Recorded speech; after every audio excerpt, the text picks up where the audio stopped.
Aku membuat urusan agama mereka menjadi samar-samar.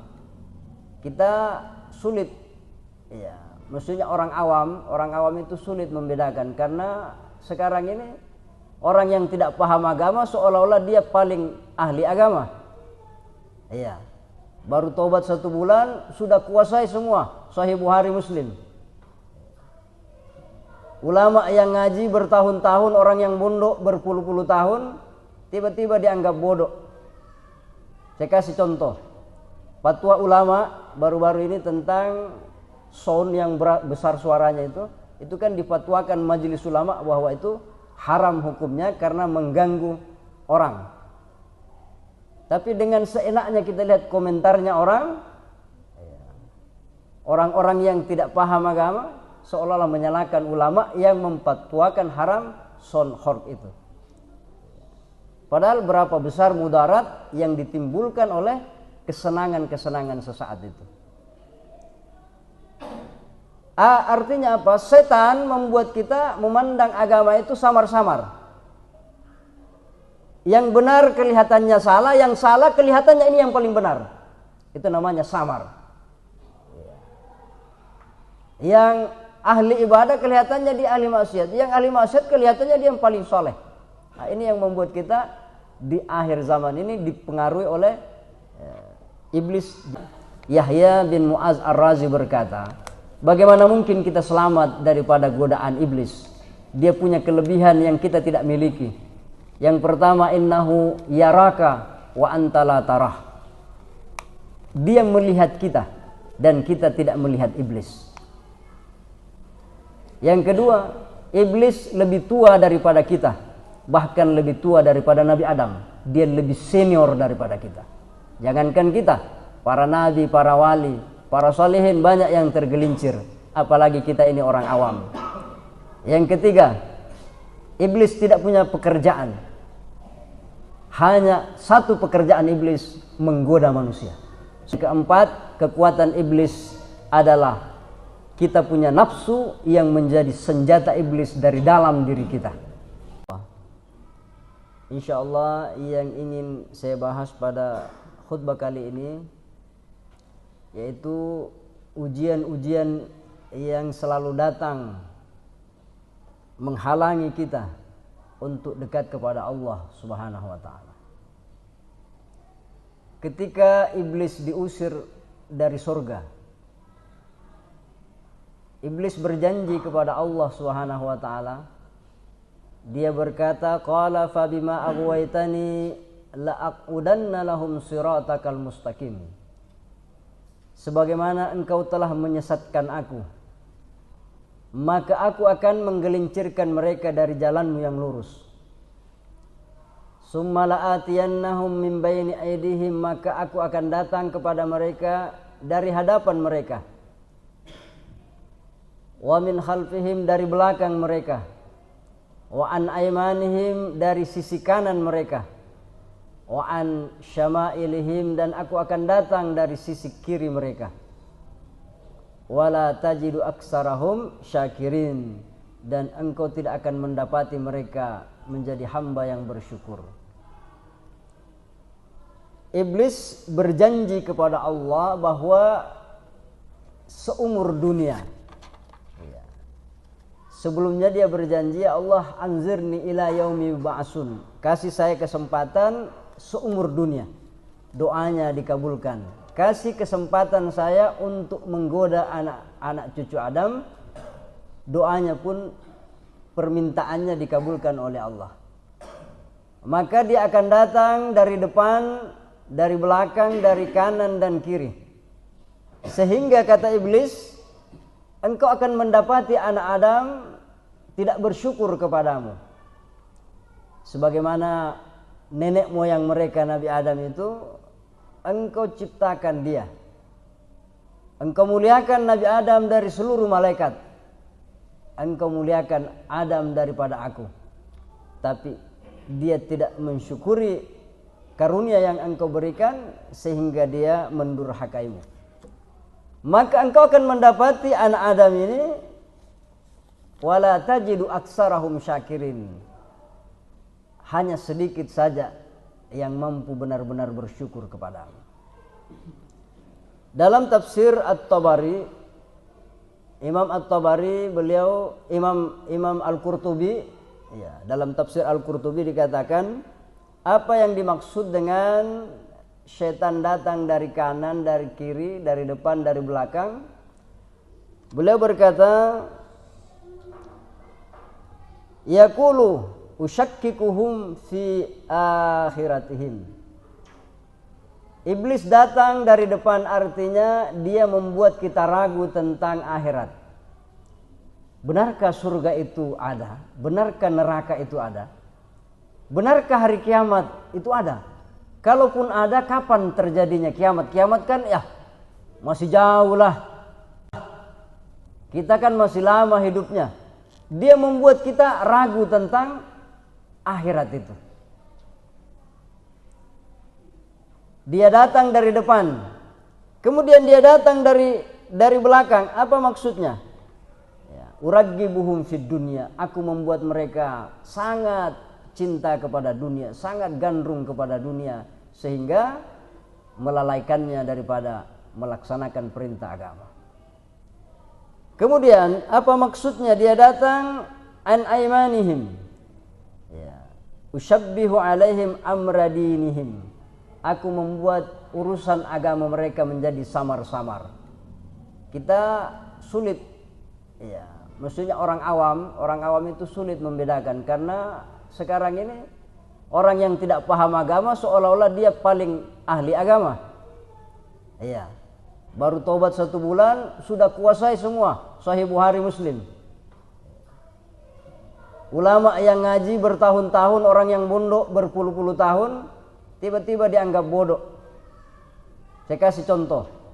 Fatwa ulama baru-baru ini tentang sound yang besar suaranya itu kan difatwakan majelis ulama bahwa itu haram hukumnya karena mengganggu orang.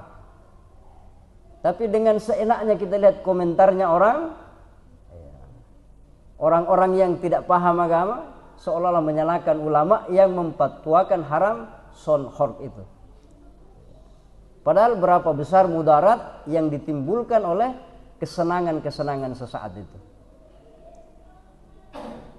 Artinya apa? Setan membuat kita memandang agama itu samar-samar. Yang benar kelihatannya salah, yang salah kelihatannya ini yang paling benar. Itu namanya samar. Yang ahli ibadah kelihatannya dia ahli maksiat, yang ahli maksiat kelihatannya dia yang paling soleh. Nah, ini yang membuat kita di akhir zaman ini dipengaruhi oleh iblis. Dia datang dari kanan. Kemudian wa an syama'ilihim usyahilahumul ma'asi. Aku membuat mereka cenderung kepada maksiat. Jamaah Jumat rahimakumullah. Dalam surah Yasin Allah memperingatkan, alam ahad lakum ya bani adam alla ta'budu syaitan. Bukankah aku telah menjadikan suatu perjanjian wahai anak Adam, alla ta'budu syaitan, bahwasanya janganlah kalian menyembah syaitan. Apa maksudnya jangan menyembah syaitan? Artinya jangan mengikuti jejak langkah syaitan. Innahu lakum aduwwum mubin. Syaitan itu musuh yang nyata. Bagaimana gambarannya? Yaitu tadi, dia membuat kita ragu kepada akhirat, dia membuat agama kita ini samar-samar, dia membuat kita cenderung kepada maksiat. Oleh karena itu jamaah sekalian, ada kutipan daripada makalah Abu Bakar radhiyallahu an dalam kitab Nasahihul Ibad. Beliau berkata, inna iblisa qaimun amamaka. Sesungguhnya iblis itu berdiri di hadapanmu. Wan nafsu an yaminika. Nafsu berdiri di samping kananmu. Wal hawa an yasarika. Dan hawa nafsu. Jadi beda nafsu dengan hawa nafsu. Hawa nafsu berdiri di samping kirimu. Wa dunya min khalfika. Dunia berdiri di belakangmu.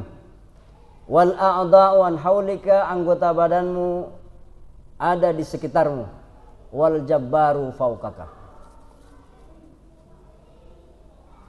Iblis tadi mengatakan bahwa aku akan datang di hadapanmu, di belakangmu, kanan dan kiri. Imam Al-Qurtubi mengatakan, kenapa iblis tidak mengatakan bahwa aku akan datang dari atasmu? Li'anna rahmata tanzilu minallah ala ibadihi. Alasannya karena rahmat Allah itu tidak pernah lepas dari hambanya. Seandainya laula an hadanallah, ya, kan ada yang selalu kita baca itu alhamdulillahillazi hadana lihadza wa ma kunna linahtadiya laula an hadanallah. Tiadalah kami mendapat hidayah seandainya bukan hidayah Allah. Bahwa pertolongan Allah itu selalu ada. Cuman kadang pertolongan Allah itu kita abaikan.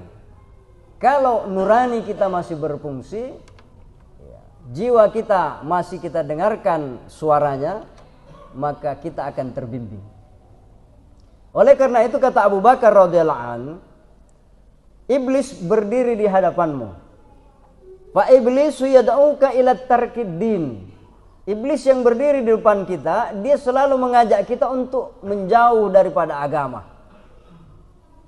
Ya, menjauh daripada agama. Jangan bawa-bawa agama. Jangan bawa-bawa agama. Kenapa tidak boleh bawa-bawa agama? Justru ulama kita bagaimana agama itu melekat dalam diri kita.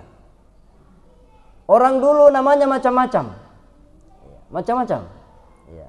Orang Makassar ya nama Makassar, orang Bugis ila pakai la, labadu, la kaco, la baco dan seterusnya.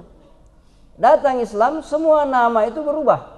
Mulai dari raja Sultan Alauddin, Sultan Hasanuddin, dia punya nama Makassar. Ya. Tapi dia punya nama Islam. Tapi diajak generasi-generasi kita sekarang hampir-hampir namanya tidak berbau Islam lagi.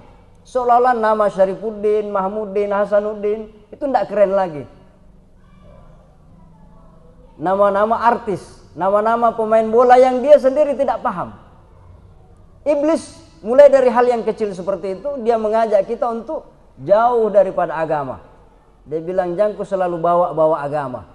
Sedikit-sedikit update status agama. Sedikit cerita agama. Kalau nongkrong di warkop kita cerita agama bubar orang. Iblis berdiri di depanmu, dia menghalangimu untuk dekat dengan agama. Wa nafsu tad'uka ilal ma'siyati. Nafsu selalu mengajak kita kepada maksiat. Wal hawa yad'uka ila syahwat. Dan hawa itu keinginan-keinginannya. Keinginan-keinginan syahwat itu ingin diperturutkan selalu. Wa dunya tad'uka ila ithyari 'alal akhirati, dan dunia ini mengajak kita untuk lebih memilih dia daripada akhirat. Kemudian wal a'dha'u tad'uka ila dzunub, anggota badan ini selalu mengajak kita untuk maksiat. Wal jabbaru yad'u ilal jannati wal maghfirati, dan Allah mengajak kita untuk menuju ampunannya dan surganya. Inilah yang disebutkan dalam surah Al-Baqarah. Allah katakan ulaika yad'una ilan nar.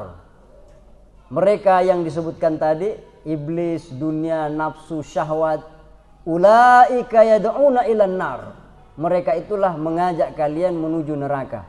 Wallahu yad'u ilal jannati wal maghfirati, dan Allah senantiasa mengajak engkau untuk menuju ampunannya dan surganya. Maka kata Abu Bakar radhiyallahu an, faman ajaba iblisa zahaba anhu dinu. Siapa yang menjawab panggilan iblis, maka hilanglah agamanya. Mulai dari identitas pribadi tadi, ya, sampai hal yang besar, dia jauh daripada agama. Waman ajaban nafsa zahaba anhu ruh. Siapa yang memperturutkan nafsunya, hilanglah ruh. Apa itu ruh? Ruh itu yang dimaksud dalam bahasa kita adalah kemanusiaan.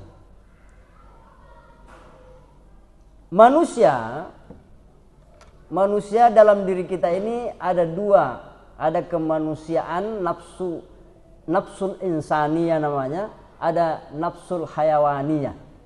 Ada nafsu kemanusiaan, jiwa kemanusiaan, ada namanya jiwa kebinatangan. Kalau nafsu kemanusiaan ini hilang, maka kita akan berlaku seperti binatang. Contohnya mana? Bagaimana Benyamin Netanyahu itu tidak ada perasaan kasihan. Anak-anak meninggal, dibunuh, dibantai, orang tua, perempuan, tidak ada rasa menangis, tidak ada rasa sedih. Orang kelaparan, tidak ada. Kenapa? Kemanusiaannya sudah mati. Siapa yang memperturutkan nafsunya apa? Ingin menguasai suatu wilayah, ingin menjadi orang yang berkuasa, ya, hilang kemanusiaannya. Tidak ada hatinya tersentuh. Bagaimana rakyat kecil itu diinjak-injak, bagaimana orang kehilangan keluarganya, tidak ada rasa kasihannya, empatinya hilang. Kenapa? Jiwa kemanusiaannya sudah mati, maka yang muncul dalam dirinya yang berkuasa adalah an-nafsul hayawaniyah. Kemudian yang ketiga, waman ajabal hawa zahaba anhul aqlu.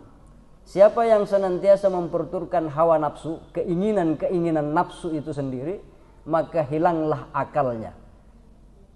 Nah, kita lihat bagaimana profesor, doktor, menteri, bupati, gubernur terjerumus dalam korupsi. Kenapa? Karena hilang akalnya, kecerdasannya hilang karena diperturutkan oleh hawa nafsunya itu tadi. Hilanglah akal yang cerdas itu. Kemudian waman ajabal a'da'a zahaba anhul jannatu. Siapa yang menjawab panggilan anggota badannya, maka tentu harapannya masuk surga tidak akan ada. Kemudian yang terakhir, waman ajaballaha zahaba anhu sayyi'at. Siapa yang menjawab panggilan-panggilan Allah, maka senantiasalah akan hilang dosa dan kesalahannya. Jamaah Jumat rahimakumullah.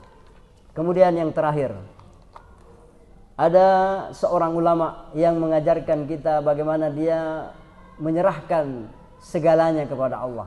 Karena sangat sulit menghadapi hidup ini, bagaimana kita meniti jalan untuk selamat.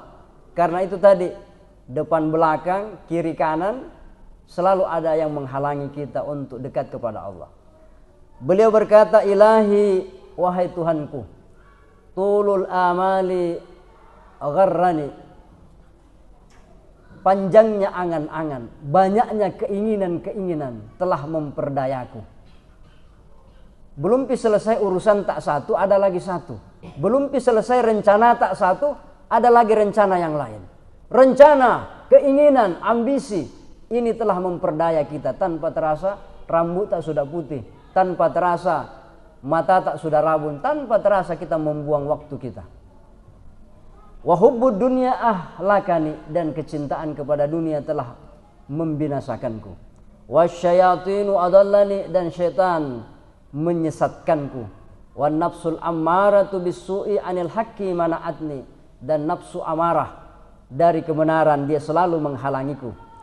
Wa qarinus su'i alal ma'siyati a'anani, dan teman-teman jahat, teman-teman hobi maksiat selalu mengajakku, bahkan dia membantuku untuk senantiasa langgeng dalam maksiat. Fa'aghisni ya ghiyasal mustagisin, wahai Allah yang maha menolong, tolonglah aku. Fa illam tarhamni, jika engkau tidak merahmatiku, faman zallazi yarhamuni, maka siapa lagi yang akan menolongku. Jamaah sekalian yang sama berbahagia, Yahya bin Mu'az Ar-Razi berkata, bagaimana mungkin kita selamat daripada godaan iblis? Dia punya kelebihan yang kita tidak miliki. Yang pertama, innahu yaraka wa anta la tarah. Dia melihat kita dan kita tidak melihat iblis. Yang kedua, iblis lebih tua daripada kita, bahkan lebih tua daripada Nabi Adam. Dia lebih senior daripada kita. Jangankan kita, para nabi, para wali, para salihin banyak yang tergelincir, apalagi kita ini orang awam. Yang ketiga, iblis tidak punya pekerjaan. Hanya satu pekerjaan iblis, menggoda manusia. Sementara kita pagi lain kita kerja, siang lain pekerjaan, tak malam lain, begitu terus setiap hari. Banyak sekali kesibukan tak. Sementara iblis tidak ada kesibukannya, hanya fokus bagaimana Anda menjadi pengikutnya. Yang keempat, kekuatan iblis adalah kita punya nafsu yang menjadi senjata iblis dari dalam diri kita. Dia menggoda kita dari dalam diri kita, yaitu membangkitkan nafsu kita, syahwat-syahwatnya, sehingga kita tidak berdaya. Oleh karena itu tidak ada yang bisa menolong kita kecuali Allah yang Maha Menolong.